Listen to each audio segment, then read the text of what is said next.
కన్న కొడుకుల నుంచి ప్రాణహాని ఉందని పోలీసులను వేడుకుంది ఓ వృద్ధురాలు. మల్కాజ్గిరికి చెందిన 67 ఏళ్ల భద్రమ్మ తన భర్త సంపాదించిన ఆస్తిని కుమారులు ఆక్రమించుకున్నారని ఆవేదన వ్యక్తం చేసింది. 3 కోట్ల విలువైన ఆస్తిని కాజేసేందుకు ఫేక్ పేపర్ సృష్టించారని చెప్పింది. మల్కాజ్గిరి పోలీస్ స్టేషన్లో కుమారులపై ఫిర్యాదు చేసింది.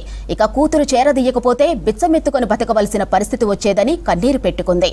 తనను చంపి ఆస్తిని కాజేయాలని చూస్తున్నారని, కుమారులపై చర్యలు తీసుకోవాలని కోరింది వృద్ధురాలు భద్రమ్మ. కొడుకులు మంచోళ్ళు గారు, తల్లిని ఎవరైనా ఈ రోడ్డు మీదకి తీసుకొస్తారు. విట్టంగతి చేసారు, అడక తినేటట్టు చేసారు.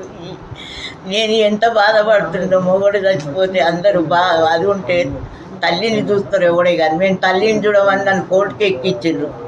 ఆ ఆవేదన నాకు ఎంత ఉంటుందో నాకు తెలుసు. సంవత్సరం నుంచి నన్ను ఒకటే తిప్పుతున్నారు ఇద్దరు కొడుకులు.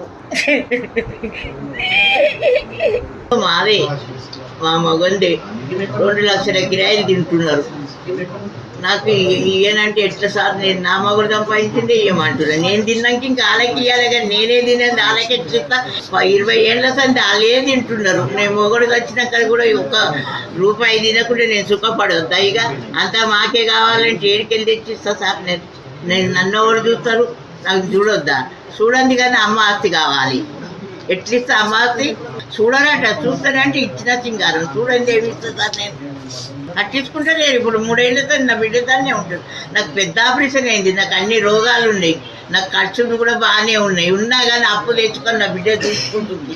కోర్టు ఆర్డర్ ఇచ్చింది, నీ కిరాయిలు నీకు వచ్చేటని.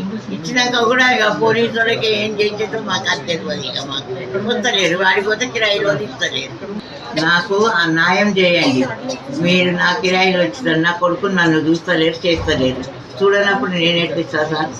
నా కిరాయిలు నాకు వచ్చేసరి చేయండి. నాకు పోలీసులు సంభరించండి.